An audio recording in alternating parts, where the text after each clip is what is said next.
Welcome to the class, children. Now today we are going to study the next part of reproduction in humans. In the previous part of this chapter we have studied the structures and organs of male reproductive system and female reproductive system in the humans. Now further we will study the different processes in the human being, that is the functioning of male reproductive and female reproductive system. So we'll start with the first part of it, that is ovulation and menstruation. So what is the process of ovulation and what is menstruation and what is this menstrual cycle? So here we will understand with the help of this diagram that you know that ovaries are the paired structure, means they are present in the female reproductive system in a pair. And what is their function? They produce female gamete that is known as the egg. And when this egg matures, this mature egg is released from the ovary. So the release of mature egg from the ovary is known as the ovulation. So you can see here the egg which is released from the ovary, that is known as the ovulation. Understood? So underline this definition in your book also, that release of egg from ovary. As the egg is released from the ovary, it is captured by the fallopian tube, and through the fallopian tube further it travels. So this process of release of mature egg from an ovary is called the ovulation. And normally one egg is released from one of the ovary every month. So here females, they have 28-day long reproductive cycle, that is known as the menstrual cycle. So we will study this 28-day long reproductive cycle in human females. Here ovulation generally occurs on the 14th day of the cycle. Here you have seen this release of egg, but this release of egg is taking place at the 14th day of this cycle, the cycle which is 28 days long cycle. Now before the release of egg, the inner wall of the uterus gets thickened with an increased supply of blood to receive the fertilized egg. So there are changes taking place in the uterus in order to receive the fertilized eggs.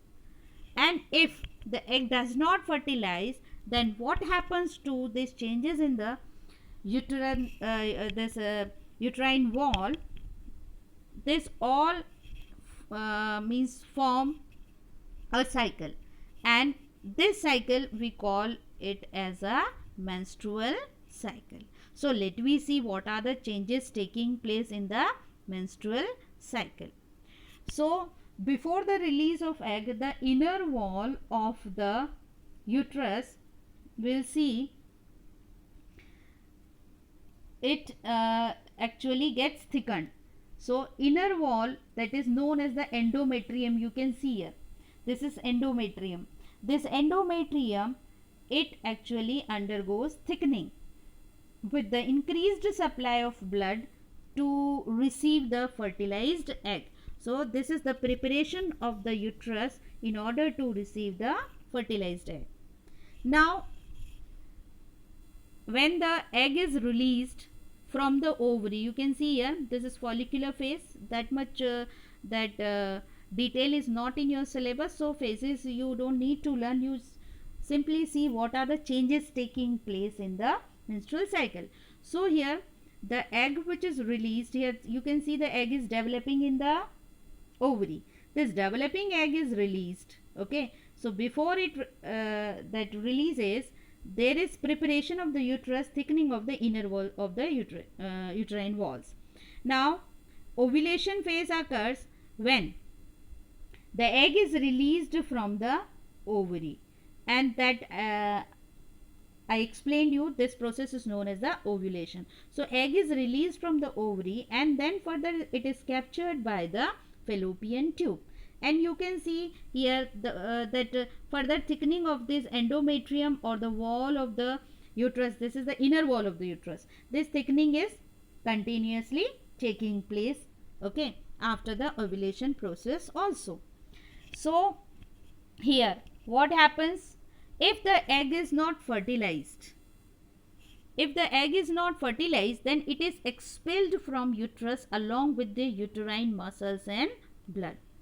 And if suppose egg is fertilized, then this egg further travels from fallopian tube to the uterus and gets implanted in the uterine wall and develops into the fetus. But if egg is not fertilized, then it is expelled out from the uterus along with the uterine muscles and blood. And on about 28th day of the cycle, the lining of the uterus, it breaks and blood along with the tissue is discharged from the vagina. And this flow of blood with the tissues is called as the menstruation. So the shading of the endometrium, that is the inner wall of the uterus. So this inner lining of the uterus breaks and the blood also discharged. So this process is known as the menstruation, and it generally lasts for 3 to 5 days, making the end of the cycle.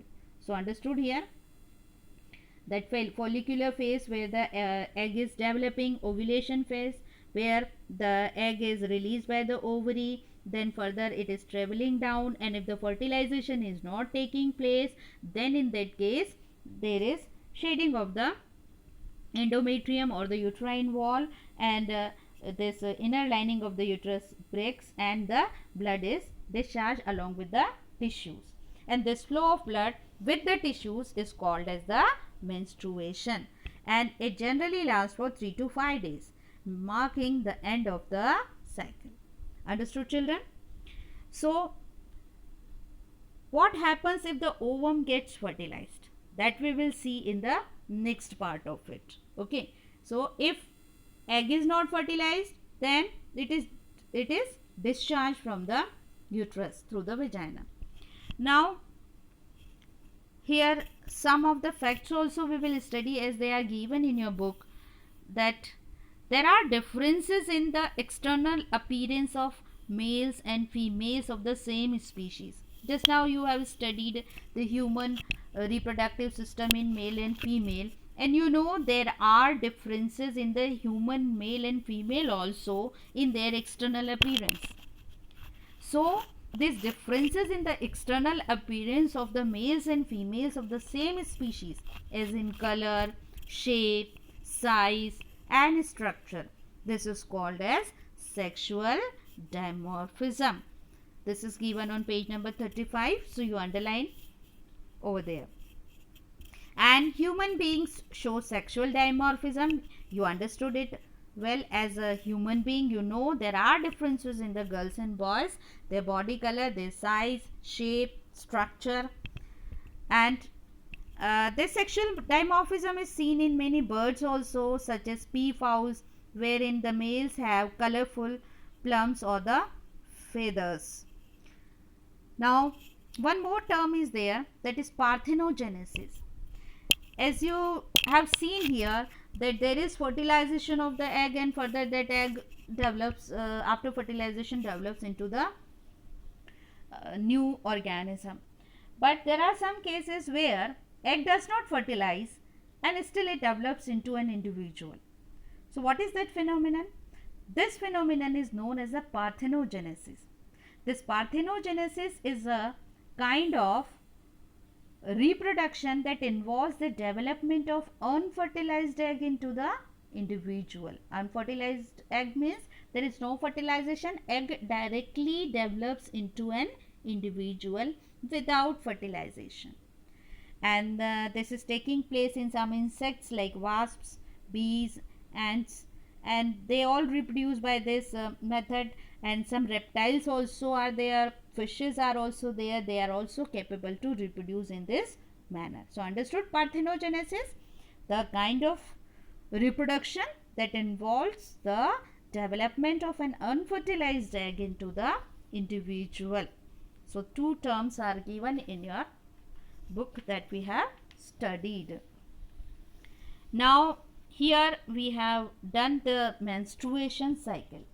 Now you understood the importance of menstruation cycle here, and further we will study the next condition, what happens when the fertilization takes place and eggs they get fertilized.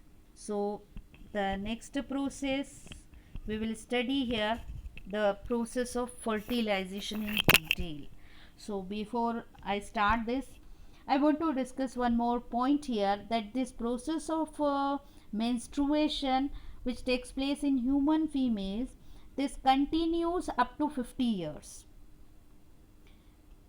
and after this no eggs are released from the ovaries. So this menstruation, it continues up to a certain age in the human females. After that no menstruation is there, and this stage in the human that the woman's life or human female's life, when menstrual period stops permanently and she is no longer able to bear the children, then this is known as the menopause. So understood menstruation and menopause. Menstruation is the cycle which is taking place in the human female in order to produce the egg, and menopause is this menopause is the time period in the women's life when menstrual period stops permanently. So the women is no longer able to bear children. So understood children? So this is the menopause, one more term related with the menstruation. And menstruation and ovulation here cannot occur till the birth of baby during pregnancy. Yes, here I'll discuss this term also, what is pregnancy. So but before that we will study the fertilization. So if the egg fertilized there by the sperm, then what is the process of fertilization? So here we will see the scientist's contribution. Here Oscar Hartwig and Harman Ford, they carried out a path breaking research on sea urchins. These are the sea animals, sea urchins, independently in late 1870s, and what they demonstrated the entry of a sperm in ovum. You know that is a fusion of sperm and ovum is the fertilization. So these scientists, they studied the entry of a sperm in the ovum and the fusion of their nuclei as the key event of fertilization. And what they noted that all the nuclei of the embryo were created from the fused nuclei obtained after the fertilization. So after fertilization, when zygote is formed, that further develops into the individuals.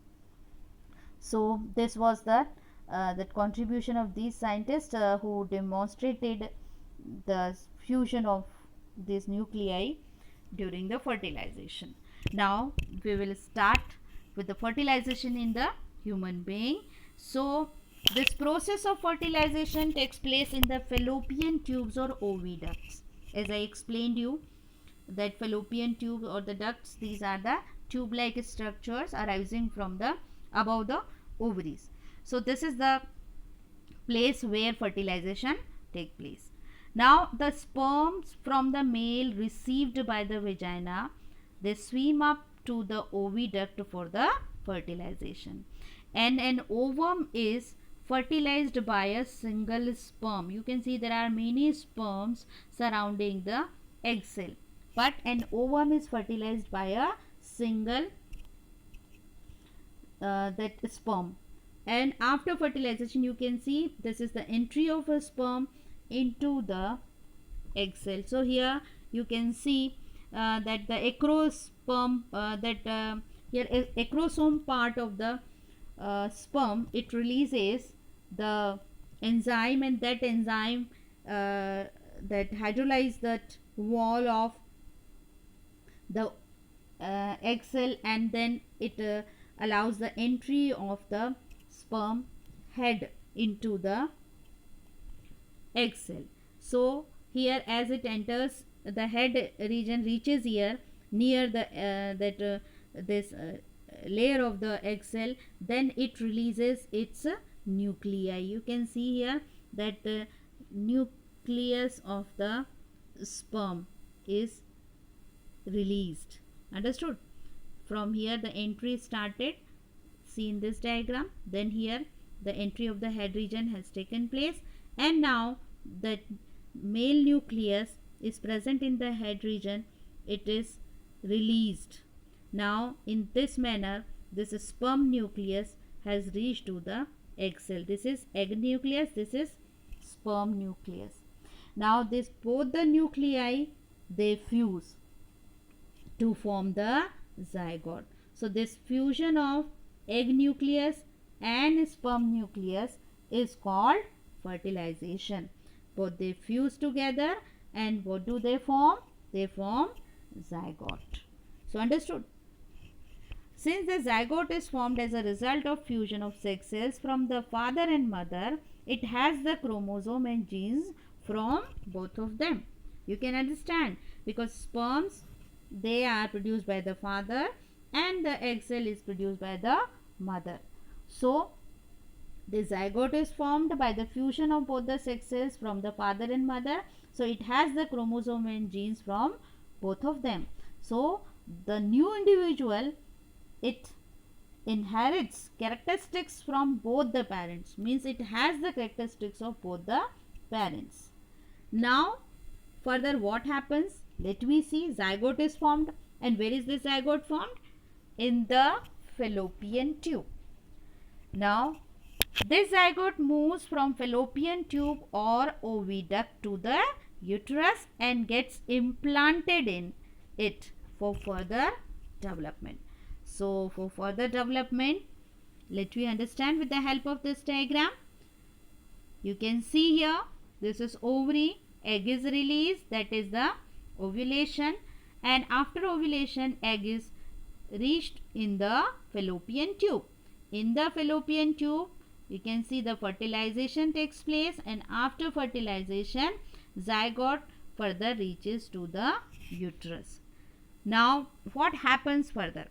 So the next process we are going to study the embryonic development. Embryonic development means the development from fertilization till birth. So what is development? The formation of an individual from the zygote. As that zygote reaches in the uterus, further it develops into an individual. So this process is known as the development. The formation of an individual from the zygote is called the development. Now in human beings, this zygote undergoes continuous cell division, and after continuous cell division it forms ball of cells. This ball gets implanted in the uterine wall. You can see here this ball of cell, it gets implanted in the uterine wall, and this process is known as the implantation. What is implantation? The natural way in which embryo gets embedded in the uterine wall for development. This is known as the implantation. So understood, children? We have discussed two terms here, development and then implantation. Now this implanted ball of cells undergoes many division. Cells change their size, shape and function to become different types of cells such as nerve cells, blood cells, tissues, organs, and all the parts, they develop and get organized into various organ system of the baby. So in this manner embryonic development takes place. Now let me see what is embryo, because we have discussed zygote. That zygote here further develops into embryo. After implantation in the uterine wall, it develops into embryo, and that is why it is known as the embryonic development also. Now, what is embryo? From the third week of development till the end of the second month, the developing organism is referred to as the embryo. You can see here, you have seen here, this is embryo. So, here, what is the embryo? From the third week of development till the end of second month, the developing organism is referred as the embryo. And from the third month until birth, it is called fetus. So, you can see this is fetus from the third month until birth. This fetus is connected to the uterus by a structure known as placenta. You can see here a disc-shaped structure around the fetus. This is known as the placenta. So, understood placenta? So, fetus is connected with the uterus of mother with the help of a structure which is known as the placenta. This placenta is an organ attached to the lining of the uterus. These villi, you can see here, these villi are the structure which makes connection with the uterine wall. Now, what is the role of placenta? Through this placenta, the developing fetus receives essential nutrients and oxygen. So, its main function to provide nourishment. So, fetus gets its food, its nourishment in the digested from that form from the mother's blood with the help of placenta. And it gets oxygen also. Fetus gets oxygen also through this placenta only. So, understood the importance of the placenta? Now, the blood of the mother and fetus never mix, because you can see here this structure, here the villi formed by the placenta surrounding the fetus, and these villi further they are connected with the uterine villi. So, both these are connected with each other, but blood is not mixed. The blood of fetus and blood of mother, it is not fixed. Now, carbon dioxide and other waste from the fetus also passes into the mother's blood, and from mother's blood that food and the oxygen passes to the fetus. So, understood the role of the placenta, importance of the placenta and the structure placenta. Here you will see other structures also. Now, fetus is connected through the placenta. You can see the placenta is this disc shaped structure present at this surrounding of the fetus. Now, this fetus is connected to the placenta with the help of a structure which is known as the umbilical cord. So, what is umbilical cord? This is the structure through which fetus is connected with the placenta. Understood? Now, fetus is surrounded by a sac-like structure or a membrane that is known as the amnion. You can see this is amnion. This is fetus, and fetus is surrounded by the membranous structure, and this membrane is known as the amnion. And this sac is filled with the fluid, and that fluid is known as the amniotic fluid. Now, what is the role of amniotic fluid? This acts like a cushion and protects the developing fetus. So, understood children? All the organs here and the developing fetus in the uterus. So, this is fetus.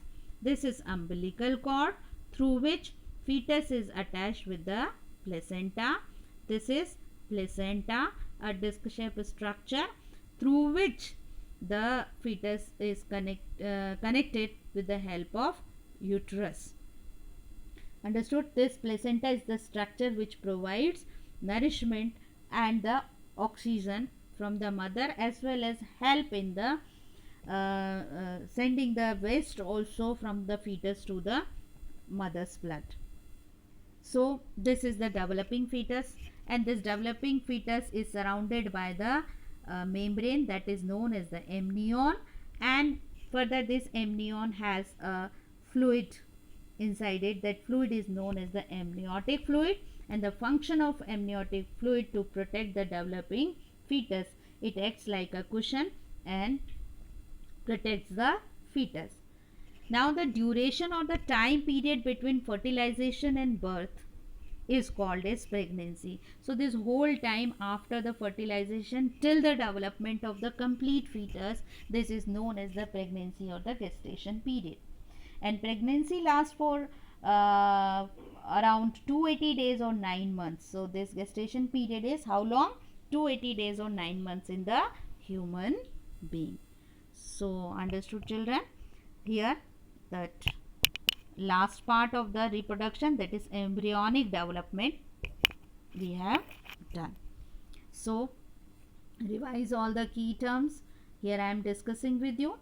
These are the sexual reproduction, sexual dimorphism, fertilization, ovulation, menstrual cycle, menstruation, menopause, embryonic development, embryo, fetus, gestation, implantation, placenta, umbilical cord and amnion.